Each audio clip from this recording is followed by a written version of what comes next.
ریاض احمد بڑانی بات کر رہا ہوں، ساؤتھ پنجاب تحصیل علی پور سے۔ جی کیا سوال ہے وزیر اعظم صاحب سے؟ خان صاحب سے میرا سوال یہ ہے، سب سے پہلے تو میں سلام عرض کرنا چاہوں گا، اور اس کے بعد ایک ہی بات کہ خان صاحب آپ ہمیں کہتے رہے ہیں کہ آپ نے گھبرانا نہیں ہے، اب ہم آپ کو کہتے ہیں کہ خان صاحب آپ نے گھبرانا نہیں ہے، انشاءاللہ پورا پاکستان آپ کے ساتھ ہے۔ شکریہ شکریہ۔ لیکن کیا آپ کو جی آپ کو کل کون ایک منٹ آپ کو کل کون گھبرایا ہوا نظر آ رہا تھا؟ کوئی نہیں سر، ہمیں یقین کرے اتنا خوش ہوئی، میں ڈی چوک پہ تھا اور انشاءاللہ آج بھی ادھر ہوں گا۔ شکریہ جی۔ چلو اگلے کالر ہمارے ساتھ، نمبر آپ ملا رہے ہیں کہ اس سے پہلے کہ ہم کالر کی طرف جائیں، اچھا کالر ہے ہمارے ساتھ۔ جی السلام علیکم۔ ہیلو السلام علیکم۔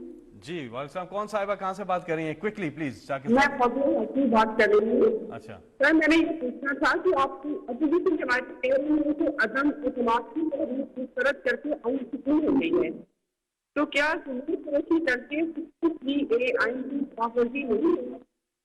کیا زمین فروشوں کو ہمیشہ کے لیے نااہل نہیں کر دینا چاہیے؟ زمین فروشوں کو ہمیشہ کے لیے نااہل نہیں کر دینا چاہیے، کیا یہ آئین کی خلاف ورزی نہیں ہے؟ یہ سوال ہے جی۔ میں سمجھتا ہوں کہ صرف نااہل ہی نہیں کرنا چاہیے، ان کو جیلوں میں ڈالنا چاہیے۔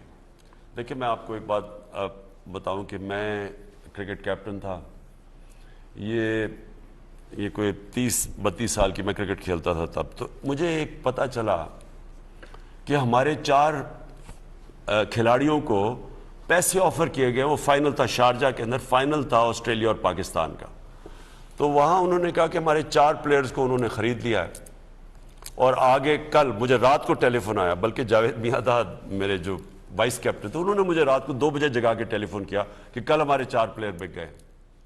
میں نے ساری ٹیم کو بلایا میچ سے پہلے، اس میں سے سب وہ یاد بھی ہوگا اس ٹیم کو، میں نے سب کو کھڑا کیا، سارا کراؤڈ بھرا ہوا تھا میچ شروع ہونے سے پہلے پچ کے بیچ میں نے کہا میں آج سب کو ایک ایک کو آپ کو دیکھ رہا ہوں گا، کسی نے بھی صحیح معنی میں کرکٹ نہ کھیلی، کیونکہ مجھے پتہ ہے جوئے کی آفر ہے،